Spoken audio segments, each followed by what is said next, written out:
we are advocating for housing for Hispanics, but we are educating agents in the process. So that's kind of what changed my mindset, because I am doing a lot of advocating and a lot of community outreach on my own and my own pocketbook in my communities I serve, scholarships and other things. But I hadn't touched agents, other than those that are in my circle. So that kind of struck a chord with me. And I said, I can't complain about the quality of agents without actually doing something. Welcome back to Own It. We recorded this episode live at WomanUP in Southern California, and we're bringing you today a powerhouse conversation with Genie Irish, who is the founder of Costa Modern Properties and the soon-to-be president of the San Diego chapter of NAREP. She's a real estate leader, a mom, and a total force in the industry. We're diving into her journey, what drives her, and yes, being in Southern California, we're talking tacos too.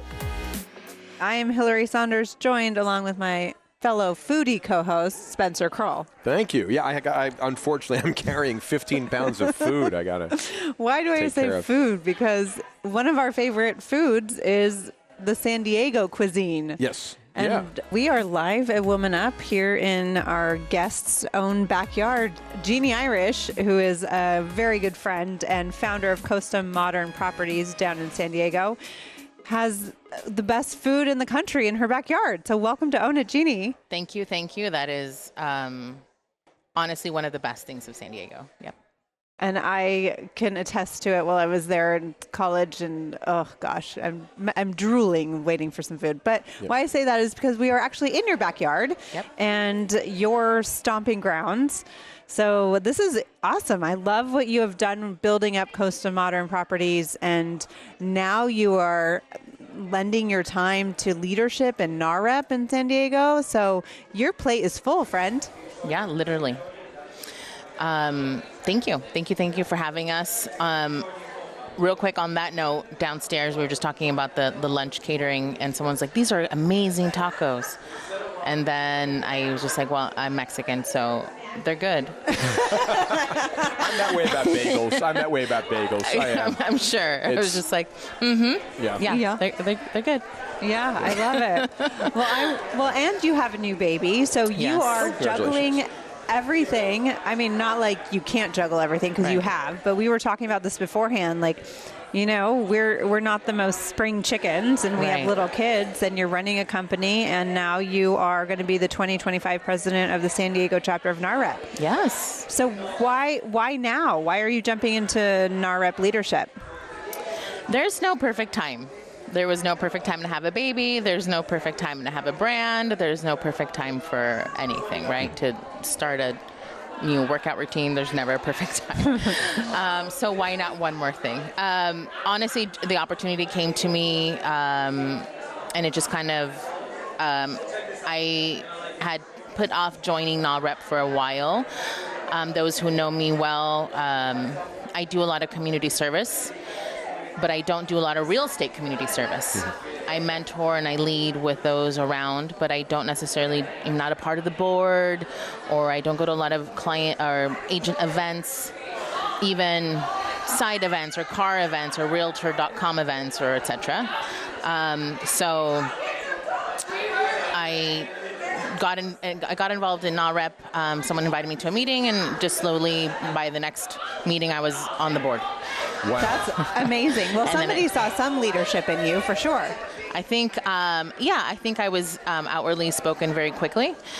And, I understood that you also, to gain sponsorship and to gain leadership, you have to have leaders, right?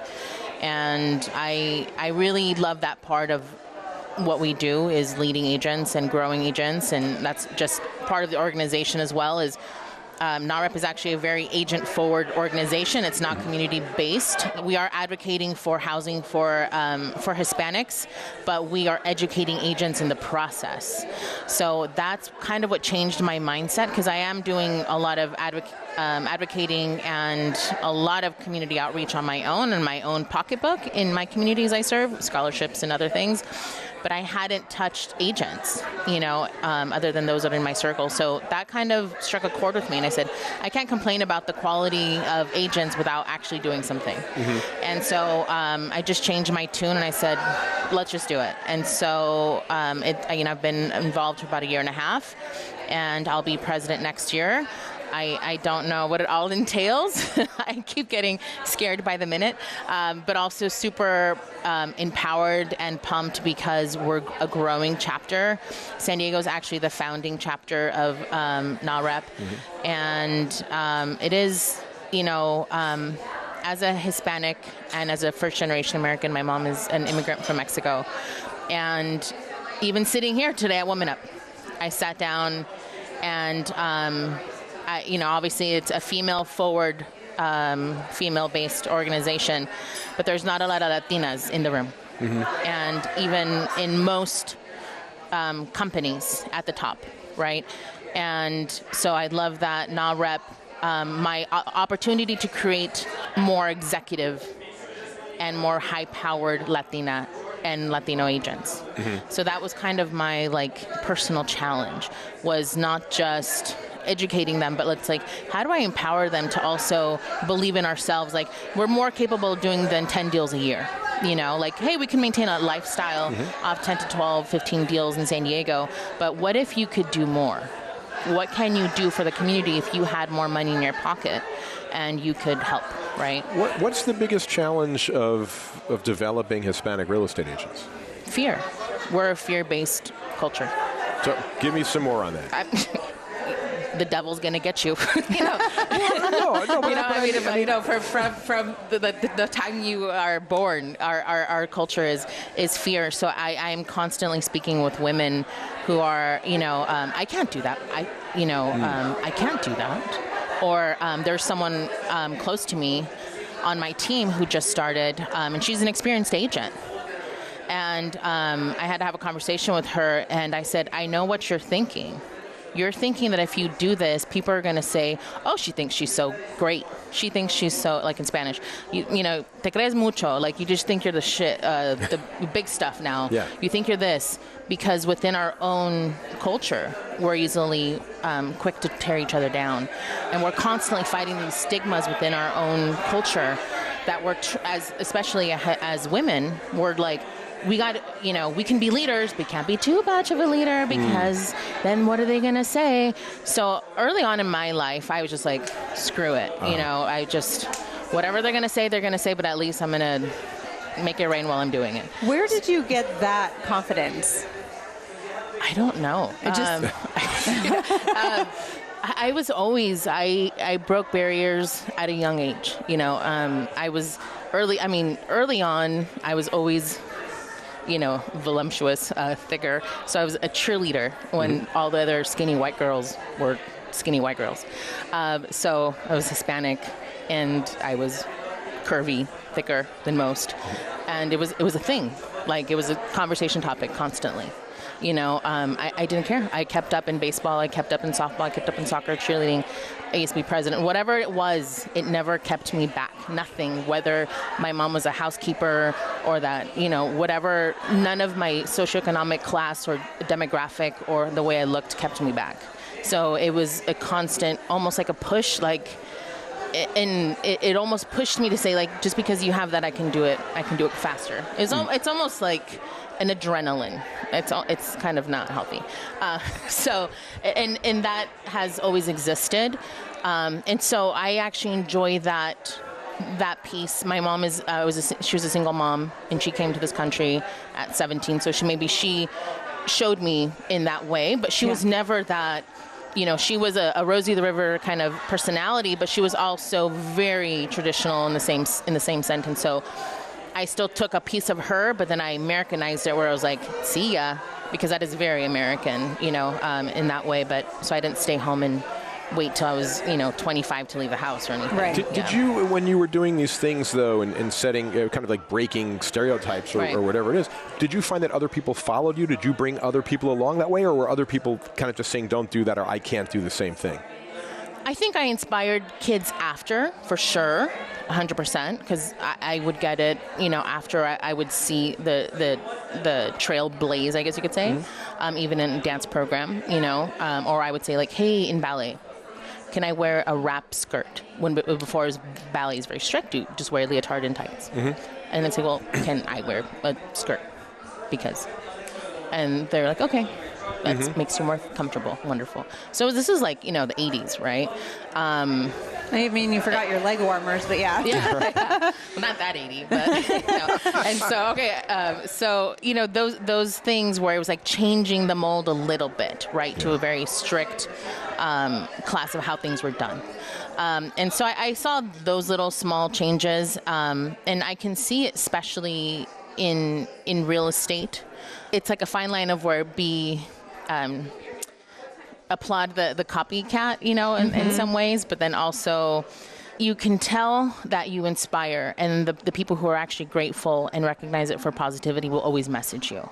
And sometimes it does get exhausting to live outside yourself sometimes, because you do want to just like not always live in the exterior world. But I understand that there's like a responsibility, like, people are along, like they buy into the song and dance, and now I feel like I have this responsibility because they're on the same path as me, and so they want to.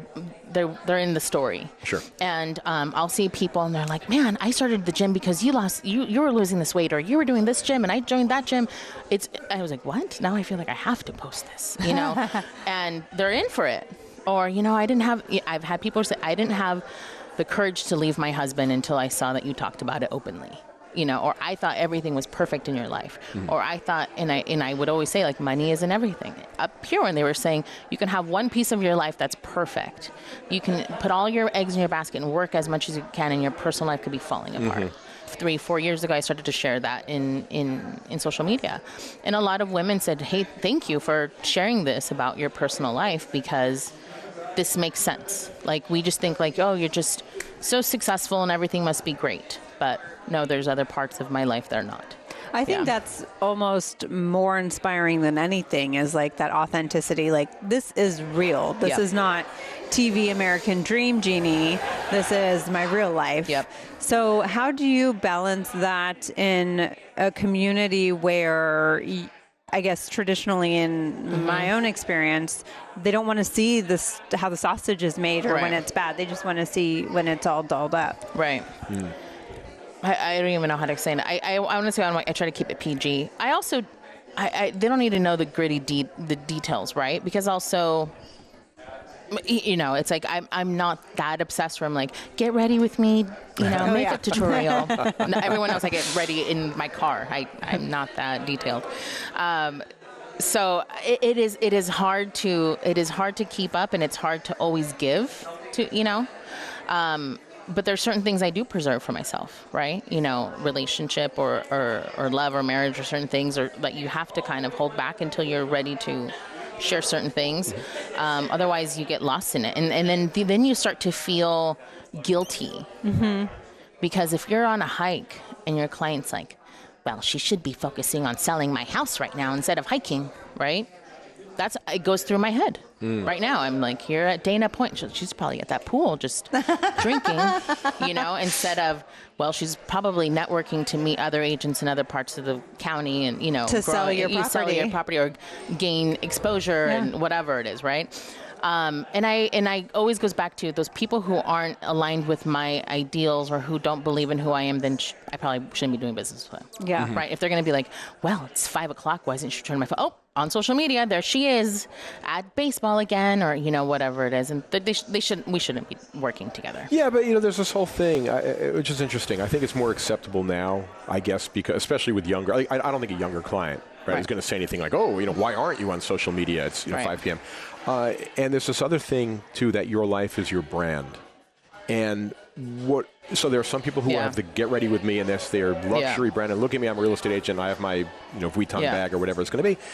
You shared, and you're just saying, you shared some things about your life. Yeah. Were you sharing those just as being you? Were you doing that at all for kind of like a business thing as well? I'm just curious why you decided to do that. I think I just shared because that's who I am. I've always been super transparent. And I think I early on in my career, I realized when I first left as being an assistant, I went to Keller Williams, and I kind of like hid and then just produced. And then once I started to become involved per se, or just like show up to things and be myself, I gained leverage, or I gained a footing. And then I was like, shit, if I am just who I am, the person that everyone knows me in IB or Chula, or who I am, this actually works. So then Facebook at that time started to kind of launch. And luckily, I had already some tech experience from living in San Francisco and working at a brokerage. And I remember an agent trainer said, basically, just remind people of what you do. Early. This is like, pre-Instagram, and this is like just launch of Facebook. And so I just went back to that. It was just like, I'm just reminding people what I do every day, all day. And it's like simple down to that. And it wasn't like strategic, like, I have no strategy. I'm not like, I've got to engage with 15 accounts today and 10 touches and 10 likes and 15 comments. I'll tell agents that who struggle, or like, I can't do social media, like, just connect with 25 people.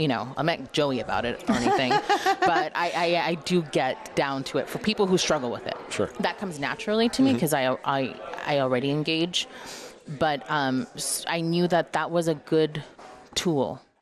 Like my personality, my charm are my tool. I'm not going to cold call and door knock. Right. So I got to sell what you got. So that's what I got.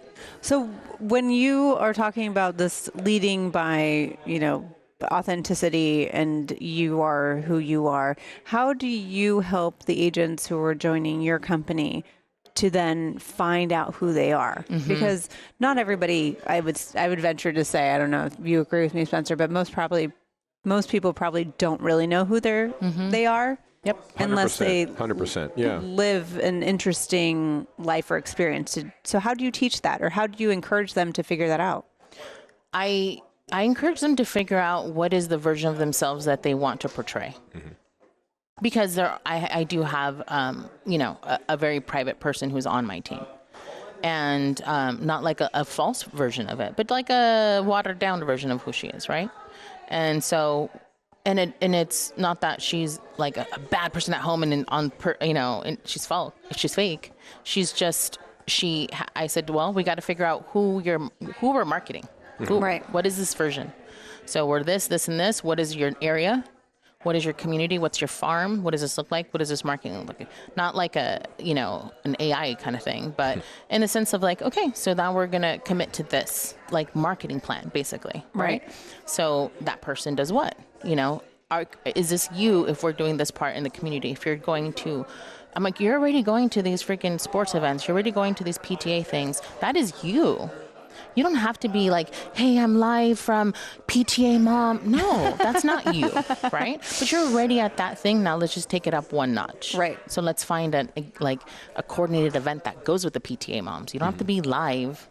So there is some strategy 100%. That goes along with who you are authentically, and then how do we, I hate to use the word exploit, but how do we capitalize or, I'm calculated. Yeah. I'm very calculated. That's good. In a good way. Yeah. Yeah. I always say if I am not spending time with my kids, then I have to be either learning, doing something for the good of humanity, or making money. Yeah. Other than that, then what am I doing? Those are some good choices. Yeah, unless it's like margaritas and it's another good choice, though. But that's anyone who knows me is like, she's incredibly calculated in that sense. And not in a negative way at all. It's just I know where to position myself. I know who to align myself with. The same thing with side. Sure. In the sense of, why would I align myself with a small thinking brokerage or brand or big box company that's going to keep me small when I know I'm not small, right? I think, Genie, thank you for being a guest on our podcast, but I think you embody our title of Own It, because you do. You own everything that you do, and I'm a bit of a fangirl. So I would like to share you on Instagram with other people. So where can they follow all your lovely adventures? Sure. You can follow me at Genie, I think it's Genie Irish Realtor, or Genie_Irish Realtor. I don't know, something like that. I think it's Genie Irish Realtor. The Costa Modern also has Costa Modern Properties. Yeah. Yeah. It sounds pretty boring on that and side. COSTA, because I always am Yeah, just Yeah. in case people thought it was You know, coastal. we'll put. yeah. No, that's fair. Costa. That's fair. Yeah. Costa. We will definitely put it on the show notes and link it when this podcast drops. We will definitely do some collab with you. But yeah, congratulations. Thank you. I wish you all the best in your next year of leadership and for many more years of leadership, because I love think that. you may have found a new I love that calling. sigh. You just have like, yeah. Yeah, it'll be. I'm excited. This is going to be a new path of leadership within the real estate industry. I love it. Yes. And on that note, Yep. I will sign us off and Margaritas. say margarita. And join us on another episode of Own It. Thank y'all. Thank you. Join us on our next episode where we talk with Grant Mueller, a tech millionaire turned top real estate coach. The key to his story is how he actually lost it all and was destitute on the streets. He has brought himself up. He has come back stronger. This episode is going to be full of inspiration, powerful insights on how you can rebuild your life and your business. So join us next time when we chat with Grant.